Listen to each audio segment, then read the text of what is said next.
Good morning, happy Wednesday. I just realized as I was changing the date that all day yesterday I had Monday up, even though it was Tuesday from our long weekend since we had Veterans Day off. So, oops, nobody corrected me. So it looks like we still are working on our calendar skills, but we'll get that going. I'm just going around right now and cleaning up the classroom a little bit, tidying up. So I ran out of here yesterday, but I was not here last week. Not here on YouTube, I was here in general teaching, because it was a bit of a funky week. So we had Tuesday off because of the election, and then we had a field trip on Thursday and then a half day on Friday. So not only was work a little crazy to kind of pop in and out and share what's going on, but also at the same time, my husband had to unexpectedly travel to help take care of his mom for a little bit. She's A-okay, but because of everything going on there and making sure the boys get to and from, my own boys, and also school being crazy, I was just not able to kind of catch up. So I thought today and tomorrow, I'll kind of share what we're doing in class, catch you up on what we are up to, and just a little check-in to see how things are going. It is a Wednesday, which means last night I watched Dancing with the Stars. You'll know that I love Dancing with the Stars if you've watched any of my videos. I absolutely loved Steven's dance last night, Steven and Riley. I always think he's like adorable and does a great job, but last night he just like blew me away. I thought he was fantastic. Also last night, Alona, who I already love, totally surprised me. When they said they were doing a quick step, I think it was, right? Quick step or Charleston, I don't remember, but one of the fast ones.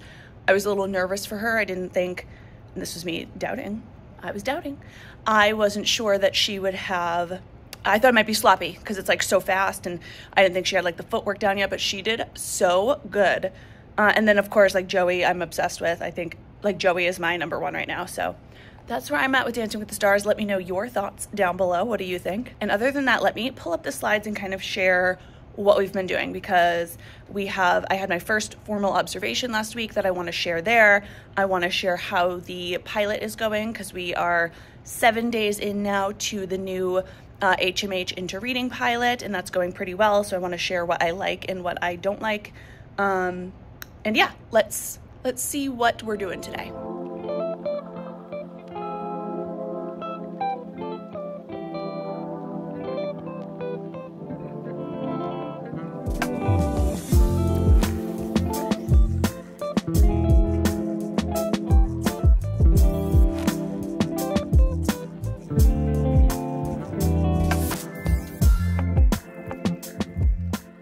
All right, let's first talk about how the pilot is going. So like I said, we are in day 7 of teaching the Into Reading pilot, and so far so good, honestly. I shared in my last video what the structured literacy lessons kind of look like and all the components of the lesson. The only area of that I find is lacking a little bit is the phonemic awareness. And when we meet, we talk with like the other first grade teachers and see how they're feeling with it, and we all kind of agree. We all are coming from Haggerty, and I am fully aware that Haggerty has more than is necessary for teaching students how to read. But also I feel like we've taught it so long that we are in such a rhythm that it doesn't take a full 10 minutes. It takes really closer to 7, and students do so well with it. And then to jump from that to going to this phonemic awareness, which I do like that it is connected to the word patterns and skills that we're teaching, which Haggerty doesn't always line up. But it's like they're really only practicing blending and segmenting like 3 or 4 words, when I think they could practice a little bit more.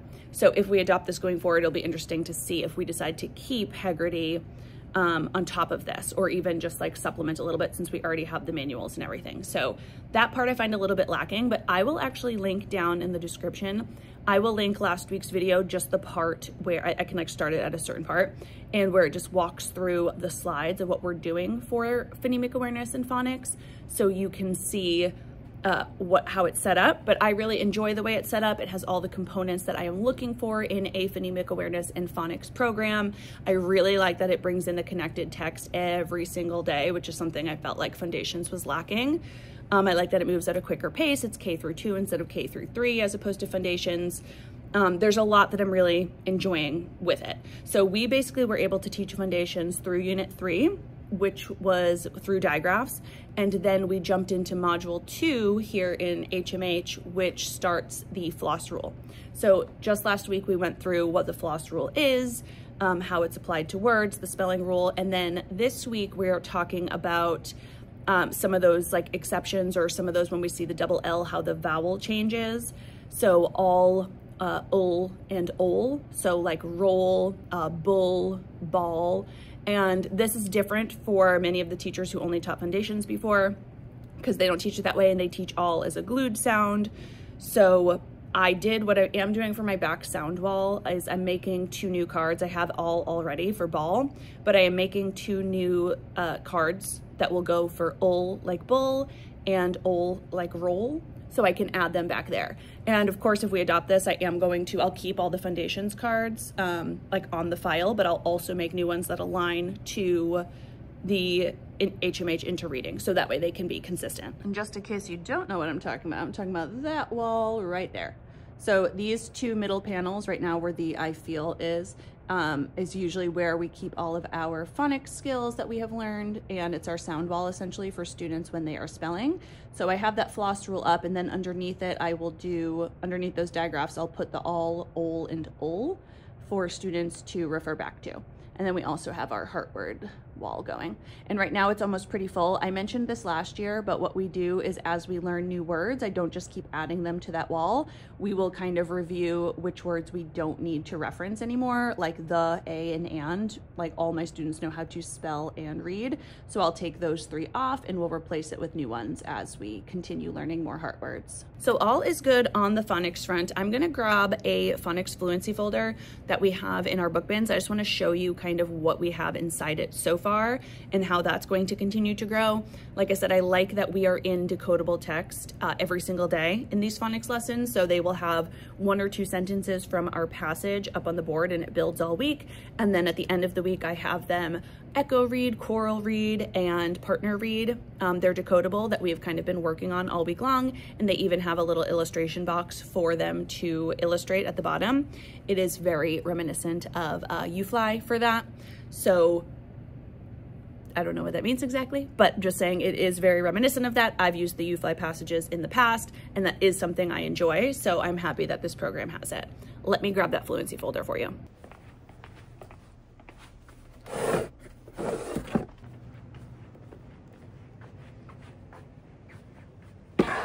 Okay, so this student, everyone has different things in their fluency folder. Some have more, some have less.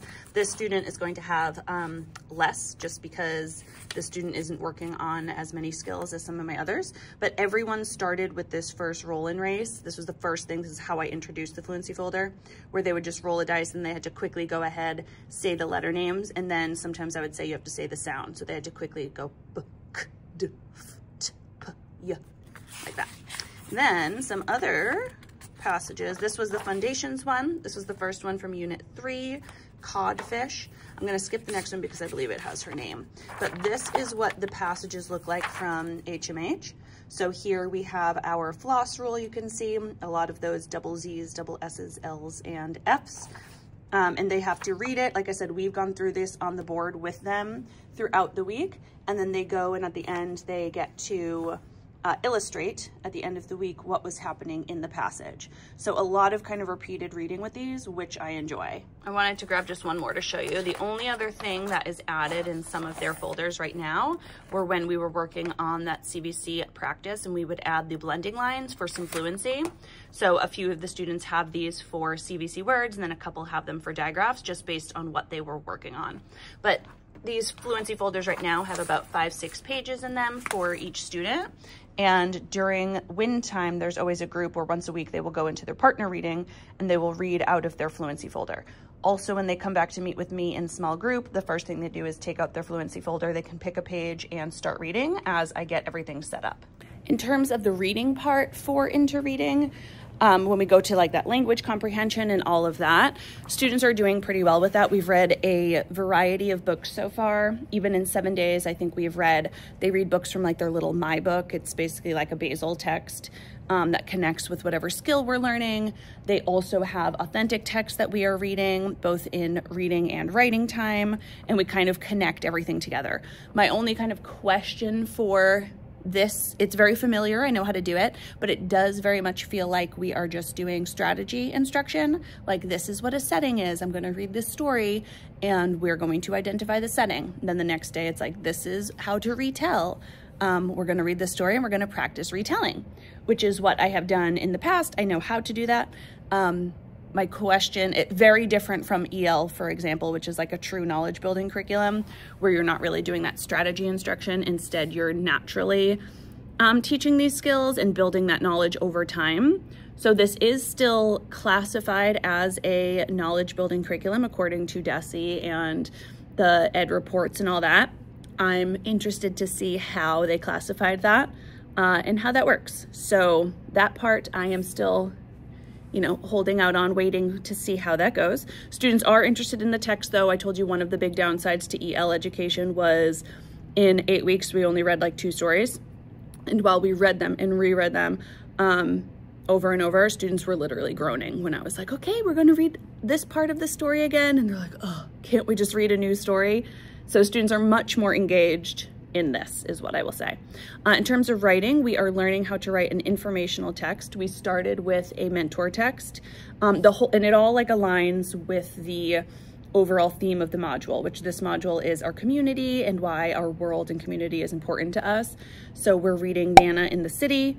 Here's a little picture of what that book looks like.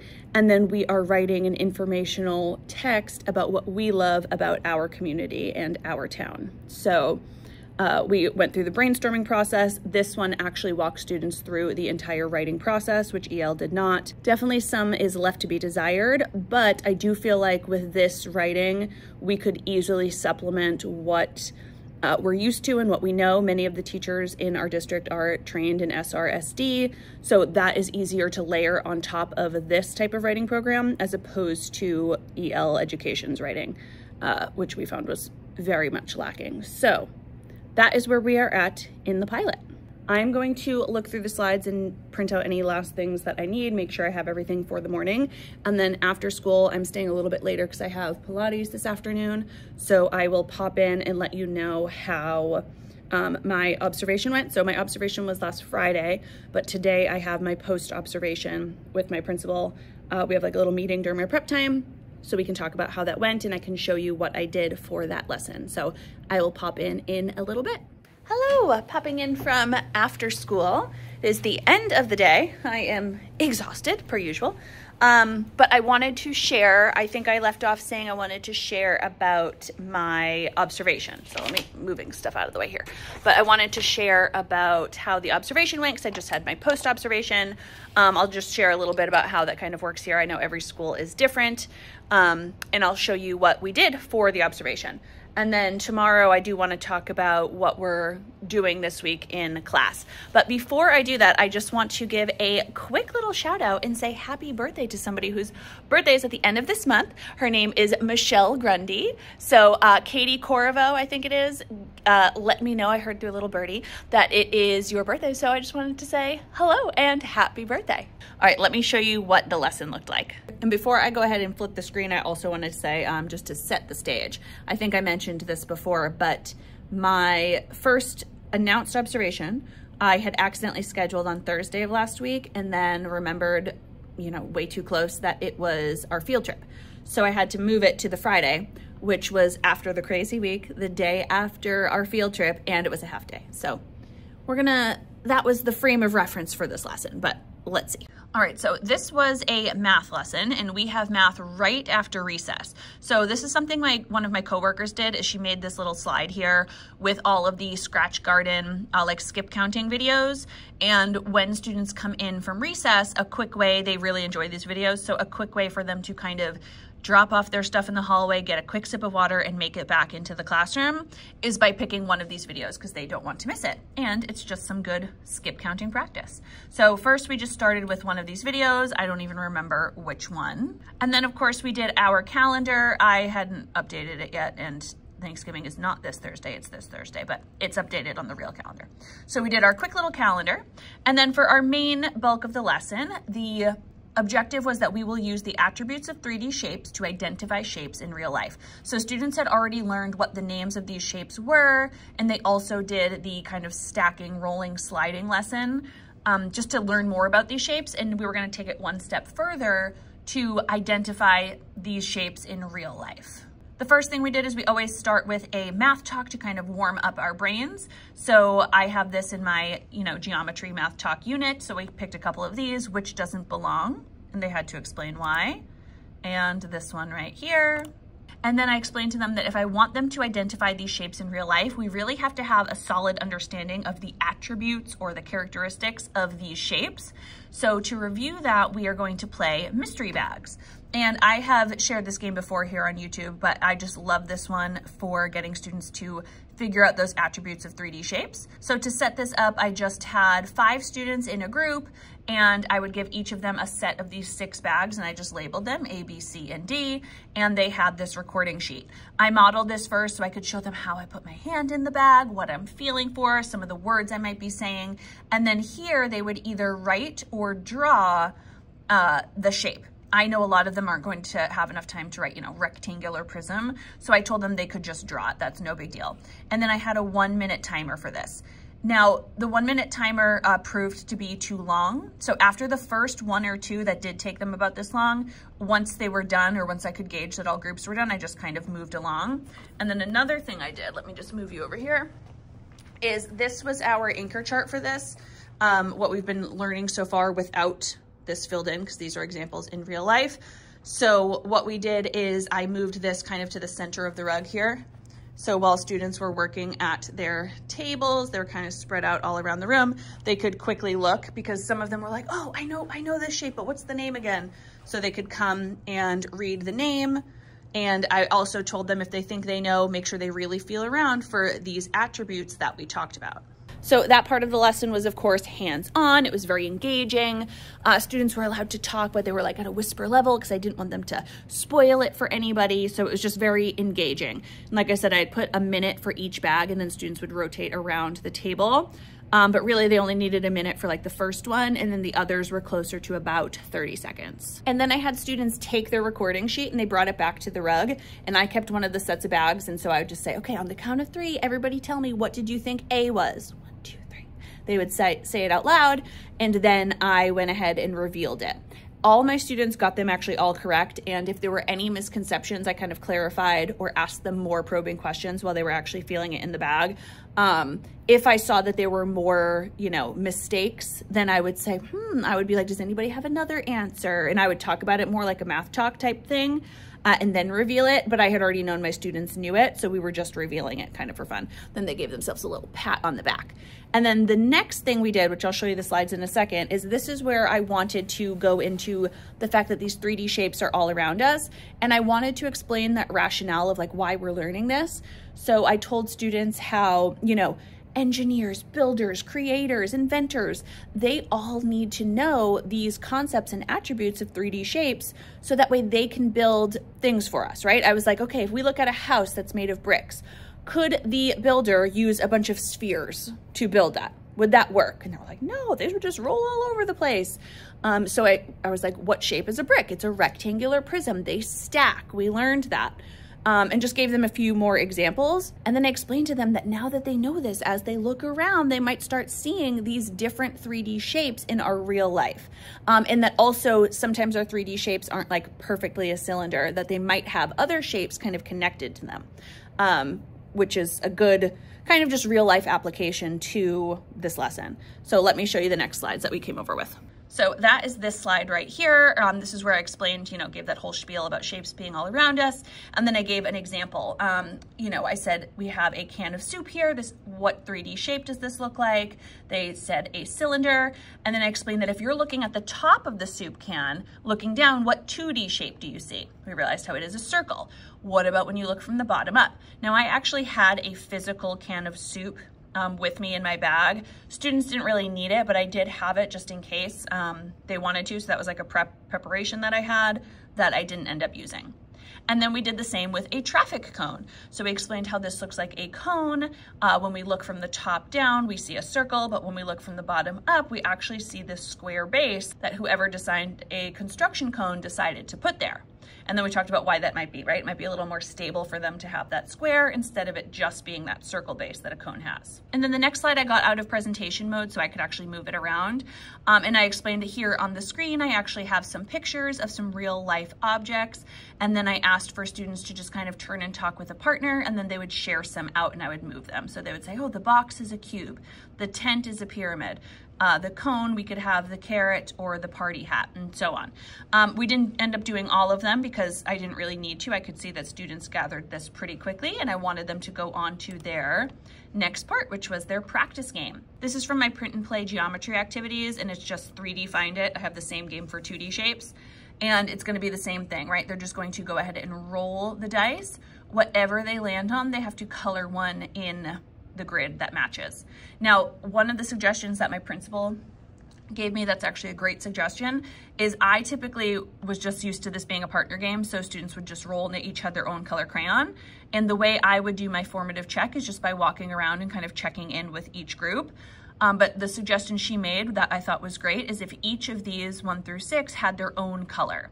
So that way I could just quickly walk over, and instead of waiting for them to roll, I could take a look and clarify the ones as needed. So if they did all the pyramids yellow, and every time they rolled a 1, they grabbed their yellow crayon and found a pyramid, but then they accidentally colored in a cone, I could just reteach that with them very quickly. So I thought that was a great suggestion that I will add when I teach that game. And if you ever use this game, you might want to add the same thing. Let me make it a little bigger. But yeah, you get the drift. And then I also liked how I would go around and we would talk about, like, this is a rectangular prism, but there are some cylinders, these tiny little cylinders on top of a Lego. So they're like, oh, can I color this? And I said, as long the 6. And I was like, yeah, as long as you see it on there and can explain it, it totally works. So they played that game. I did have a 10-minute timer up there, but I think they only played it for about 7 minutes because we were heading towards the end of the lesson and I wanted to just wrap it up right at 11:30. Because she was in here for about, I want to say 45 minutes solidly, maybe even a few minutes before that, because from the time of the math warm-up to this would have been a full 45-minute block. And instead she came in a little bit earlier just so she could see how they transition in from recess and what we kind of do in our little calendar routine. But those only take a couple minutes. And then the very last thing, because we always have to have a closing, of course, let me flip the screen around, was just to bring it back that shapes are actually all around us. 2D shapes and 3D shapes, since we've already learned about both. So I showed this picture of a playground here, and before students left with their partners, they had to share at least 3 different shapes that they can find just from looking at this picture. So some of them noticed this pyramid at the top that's kind of all highlighted, circle, oval, all sorts of fun little shapes that they were able to see. And then I, kept bringing it up as like, oh, when we go outside, we'll see what 3D shapes we can see and everything like that. So that was the full lesson from beginning to end. It took the whole 45 minutes, like I said. The mystery bags game could have gone faster if I didn't use the timer. And in the past, and I mentioned this with my principal today during our post-observation, because she always asks, like, what would you change if you would do this lesson again? Based on just the makeup of my class this year, I thought by leaving it too unstructured, and I still think this is correct, if I left it too unstructured, I think it could have gotten a little loud and a little crazy during those mystery bags. In the past, I've just put up a 5-minute timer. Everybody got their group and they were able to kind of manage that themselves by quietly reaching in the bag and just waiting for the next one and going around on their own. This group needs a little bit more explicit direction there, like, okay, the timer has stopped, take your hand out, voices off, move to the next one. So we did have to do that, which did make it take a little bit longer than I would have liked. So possibly, if I were to do this one again, what I would do is maybe only those 4 or 5 students that might need that extra direction, I could have them do that activity with me, very directed, and just be on top of them. And the other ones could have a little more independence with it. But then I would still have to be able to manage them and them at the same time, and I wouldn't be able to check in with the others. So I don't know, just some food for thought. But basically the lesson went really well. That suggestion about the game was really one of the biggest suggestions that she had. And just the general layout and flow of the lesson went really well. So the way observations work at my school is this is my 2nd year here at this school, and I am on a 3-year new teacher plan, essentially. And the first year, so last year I had 2 announced observations and 2 unannounced. And this year, since it's my 2nd year, and also this will be the same next year, we have 1 announced one and then 3 unannounced. So with the announced lesson, we will come up with a lesson plan and have a full pre-observation meeting where I go over any notes I want her to know just about my class, and then I kind of walk her through my plan. Like, this is what I plan to do that day from beginning to end. And then she comes and observes it, and I know exactly when she's coming. So it's like the time to do your best, go all out, and know that we're all on the same page here. It's the time to, you know, put your best foot forward, right? And then for the unannounced observations, those she can come in at any time. She has our schedule, of course, so she'll probably try to see other subject areas if she already saw math. And she just pops in for 20 minutes. And it could be, you know, at the very beginning of a lesson. It might be at the very end of a lesson. So you don't really know when she's coming in. And then when we don't have to have a pre-observation meeting or a post-observation meeting, which we do for the formal, the announced one. So for that one, she just types up everything that we are doing, and then she puts in her evidence and submits it and says how we did with the lesson. So I don't know if that's similar to you, different, but yeah, so this is my second year. So we did one announced is already done, and then I have 3 more unannounced, and then next year I'll do the same thing. And then after that, we go on a 2-year plan. So after that, we'll be on a 2-year plan where the principal has to come in at least one time for informal or unannounced observation. So just that 20 minutes over a 2-year period. So yeah, that's how it goes. Anyway, that's all I want to share for today. I'm going to get dressed and get ready for Pilates. And then tomorrow I'll share just a little bit about what we're doing, some of the activities we're doing. We are doing a balloon craft in wind that I am just absolutely loving, and I want to share with you for Balloons Over Broadway. So I'm going to share that with you, and yeah, I'll share more tomorrow. So see you in a little.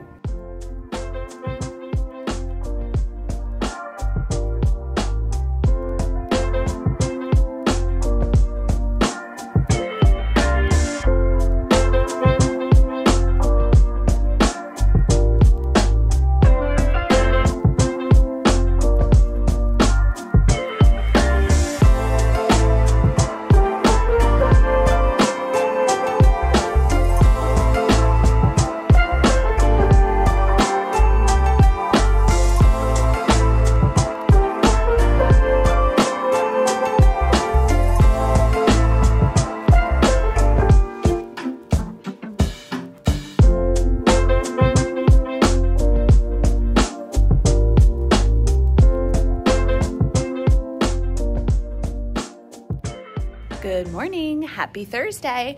I just went ahead and prepped all of the Floss Rule cards for the sound wall. Let me flip it around and I can show you that real quick. I had mentioned yesterday that I was going to do this, so I wanted to make sure that I had it for today.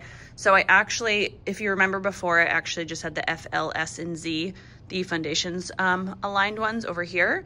But since I was going to be making all of these anyway, of course, into reading, well, actually, Foundations is the only program that teaches like a glued sound, an, am, and all. Instead, we usually teach that nasalized A for an and am. And then for this one, we talk about what the floss rule is, and then we talk about that double L and how sometimes the double L changes the vowel sound, right? So instead, I went ahead and printed out or created the double letters already here with the key cards or key images rather from HMH. And then I did the same for all, ol, and ul. So that way this will be on the board to reference starting today. I have my TAT meeting this morning, which is teachers assisting teachers. I think I've mentioned this before, but I am on the TAT team this year. So every Thursday morning we meet and talk about students throughout the school that might need extra help in any sort of way, and other teachers can kind of bring the student up, and the whole TAT team, which includes interventionists, special ed teachers, our speech teacher, it includes our EL coordinator, just like everybody can kind of just talk about that student that might need help, give strategies as needed, and it's just a good place to kind of create data, talk about strategies, see if that data is working, so on and so forth, just so the whole school can kind of be on the same page. So I really enjoy that so far this year. I do have to get prepared for that meeting right now, but I wanted to share with you just a little bit about, I'm not going to go into all of WIN yet. I'll share what the activities that we're doing a little bit later, but there's one activity that we're doing that I am obsessed with. So Balloons Over Broadway, of course, is one of my favorite books for around Thanksgiving time. It's right here. Many of you already know this. It is about the Macy's Day Parade and just kind of the invention of that and how those floats and everything were made. So since we are doing a boxed curriculum, one of the downsides is getting to kind of plug in, and since it's a pilot, so like I'm following it pretty strictly, I don't have as much time to like sprinkle in texts that I want to read with my kids. So instead, during wind time, I always assign the story on Seesaw. So they actually read Balloons Over Broadway. And then they, after they did that, they went and got this little planning sheet. It looks like this right here that somebody filled out. This is from Della Larson over on TPT. I will link it down below. It's so cute. But they have a bunch of different options, so they can pick an animal or they can create their own. And they'll show just like what color balloon they want to use, what construction paper they need, and then they'll check it with me. So I'm always sitting at my back table during WIN working with students. They'll come bring their paper to me. I'll say, okay, you're making a peacock. You want a blue balloon. So I blow up the balloon for them. And then I see what color construction paper they need and I give it to them. And then they cut everything out. We have tape in the back and I help them put it together. And here's a little example. They came out so cute. So we had that peacock that I showed you. Somebody did a turkey. We have a panda bear, a bunny. And since we're doing it at WIN too, instead of this being like a whole class project, that would be pretty difficult to manage with everybody. Only like 3 or 4 students are doing it each day up until Thanksgiving. So that way it makes it much more manageable for me. But they're absolutely adorable. I wanted to share them. And like I said, I will link that down below. All right, let me get ready for my meeting and I will check in a little bit. Hello, popping in from after school. I just wanted to share some of what else we were doing this week. I know I shared the balloons during WIN, but I also just kind of wanted to quickly touch upon what else we are teaching at this moment in time and where we are kind of headed. So in phonics, I already explained we are finishing up the Floss Rule and we're doing those like vowel, those funky vowels with the double L, so all, ol, and ul. And then next week, we'll actually be going into the ending digraph CK. So the way we were able to do it with interreading, it worked great where we went from digraphs in foundations into the Floss Rule. But then we have, what we'll do is interreading will have another module on digraphs. So we will kind of double up on digraphs, which I think is fine. We kind of not rushed through it, but we went quickly through it with foundations anyway, and it'll be good to see kind of how they differ and how they are the same when teaching it. So we will also do that for module 3. In terms of, like I said, you've already seen the lesson, how it goes with interreading, so I really like the way that is set up. We still have plenty of time to add in our own little flair, or I shouldn't say we have plenty of time, but on Fridays, I've been making sure we have time to still do our game. So like a roll and read game that looks like this, or tomorrow, we're going to be doing a Floss Rule, Write the Room. So I still have 10 minutes where I kind of squeeze in time for them to still get that practice, get up and out of their seats with those extra, review skills there. In math, we have been, I feel like we've been working on shapes for a very long time, but we've had like short weeks. So it's been spread out over weeks, but really we haven't done it that many days. But we are finally assessing our shape unit tomorrow. And then we will go into numbers to 20. So that is where we are with that. We're also going to do tomorrow these little shape turkeys here. So the assessment's gonna be pretty quick, and then we're gonna make these little shape turkeys and they'll hang up in my classroom. I finally took down our spiders, even though it's getting late into November. And let's see, writing, we're doing the HMH writing. So we are currently working on informational writing, and students already brainstormed what they brainstormed ways and reasons why their community is special to them, and then they've been writing pages. So I'll pull out somebody so you can just see what that looks like. And that's going pretty well. I think I mentioned this already yesterday, but not that the writing, it's lacking in some ways, but it seems like it's going to be easier to supplement with what we normally do or add on top of it what we need to kind of bulk it up a little bit. So I'm not super concerned about that. And then in science, we are finishing our moon, stars, sun. We just did the Science Museum last week, so that was able to tie it in together where we went to the planetarium. We learned about the stars, the moon, all that fun stuff. And then the next couple weeks after this, we are going to do like then and now, a little social studies unit to go along with Thanksgiving. So let me grab somebody's writing notebook and I'll just show you kind of what we've done so far. All right, I put some sticky notes over the students' work, but I just grabbed the writing folder so you can see what we've done so far. The focal text that we are using, or the mentor text, is Nana in the City. And this is just a story about Nana, who lives in the city, and how the little boy was a little scared of the city at first and then ended up loving it. And we just connected that to our community, what we're learning about that. And then we talked a little bit about imagery. We listened to the song, what's it called? What a Wonderful World or something. And we listened to it a couple times and made a picture in our head of the things we heard and saw. So that was cute. And then we brainstormed some things we love about our wonderful world. So family, forest, gymnastics, and the library is what this student wrote. And then we were able to pick one, and I of course modeled all of this. They do have some models, but I really had to like do a pretty big think aloud so students understood what they were going to do. And then what we're gonna do is we're basically taking 4 pages and we're gonna write one for each and make it like our own little book. So my wonderful world, she said, I like to go to the library because it has a bunch of books, and then drew a little picture to match. So today we're gonna talk about our wonderful world again. We will look over our planning sheet, our brainstorming sheet rather, sorry, and then we will go into writing again. So one of the bigger steps that I feel like this was missing is our planning. So we are just writing sentences right now. I'm interested to see if there's a more clear plan going forward for their writing, like how they would stretch it out. If they would pick these 4 reasons, maybe they would add like because, or I don't know, some sort of planning step, because it seems like we go right from the pre-writing to the drafting, and then looking ahead, we definitely do some editing and revising, but I kind of missed the planning there.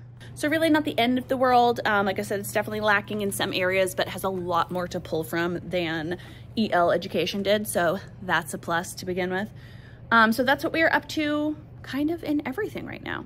Let me see if I can pull up our win just so you can see what our win stations have been. Where is it? Let me pull that up for you. I have an entire video about how I plan my win stations and what that looks like in my classroom. So you can go watch that if you need to know what WIN is all about. But for independent review, they have 3 pages they're doing, 2 that are reviewing the Floss Rule. This one is just a read and match. If you're in the SJT Literacy Club, I have these practice sheets for all of the little rules, and I already went in and added them for ol, and ul as well. So in the Floss Rule packet, you'll also have those ones, but they just have to read the word and match the picture. Also the same with this, I added ol, ul, and ul. And students have to cut out all the letters. They have to build the word. So buzz, hiss, hill, and puff. They have to build it and then they write it on the lines. And then last was just a little graph for our 3D shapes. So that is their independent station. The writing I already talked about. This was they listened to Balloons Over Broadway. They planned it out and then they made their balloons. They're so cute. And then in math, I've been having students, instead of playing a game, they get with a partner, and this has been a good place for us to use our task cards.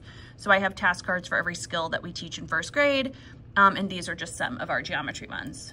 And as always, we have our collaborative reading here, which they will read their fluency folder and books, and obviously during win time, I am pulling small groups to work on different things.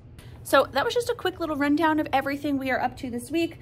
We're really wrapping up a lot tomorrow, and next week we will be able to kind of dive into something new. Next week is a full 5-day week, no funky days, no half days, anything like that. But then right after is Thanksgiving. So a lot of learning to do next week. I'll pop in next week and share kind of what we're up to and some of the fun activities we are doing. And other than that, if you have any questions, always let me know down in the comments so I can answer them for you. As always, I do hope you enjoyed this video. If you did, please give it a thumbs up so I know. Make sure you are subscribed to my channel and click that bell. That way you're notified of every new video. See you in the next one. Bye.